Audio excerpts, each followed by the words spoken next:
ప్రభునందు ప్రియమైన వాళ్ళారా, ప్రభు అయిన యేసుక్రీస్తు నామములో మీ అందరికీ శుభాభివందనములు. ఈ ఉదయకాలంలో కలువరి కృపాసనం యొద్దకు మిమ్మల్ని ఆహ్వానించుచున్నాను.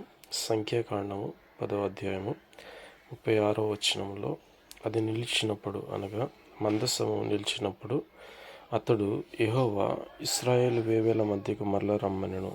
అంటే మోషే యెహోవా మందసము సాగిపోయినప్పుడు ఏ విధంగా శత్రువులను చెదరగొడతాడో, ఏ విధంగా ద్వేషించే వారిని పారిపోజేస్తాడో చెప్పి, తర్వాత ఆ మందసం నిలిచినప్పుడు మోషే ఏ విధంగా దేవుని ఆహ్వానిస్తున్నాడు అంటే ఇశ్రాయేలు వేవేల మధ్యకి మరలా తిరిగి రమ్మని ఆహ్వానించినట్లుగా మనం చూస్తున్నాం. దేవుడైన యేసయ్య హృదయం అనే తలుపు వద్ద నిల్చుండి ఆయన తట్టుచున్నాడని మన వాక్యము వింటూ ఉంటాం. అంటే ఆయన నిలబడి చూస్తున్నాడు, కానీ ఆయన ఆహ్వానించే వారి యొద్దకు మాత్రమే ఆయన వస్తాడు. ఆ విధంగా ఇక్కడ మోషే కూడా మందసం నిలిచినప్పుడు ఇశ్రాయేలు వేవేల మధ్యకి రమ్మని ఆహ్వానించాడు. మన జీవితంలో కూడా మన యేసయ్యను మనం ఆహ్వానిస్తే ఆయన మన జీవితంలోనికి వచ్చి ఆయన తన ఆశ్చర్యకార్యములను అద్భుత కార్యములు చేసి మేలులతో తృప్తిపరిచే దేవుడు అనే విషయాన్ని గ్రహించి నిలిచి ఉన్న దేవుణ్ణి మనం ఆహ్వానించుకోవాలని ప్రభు పేరిట మనం చేస్తున్నాం.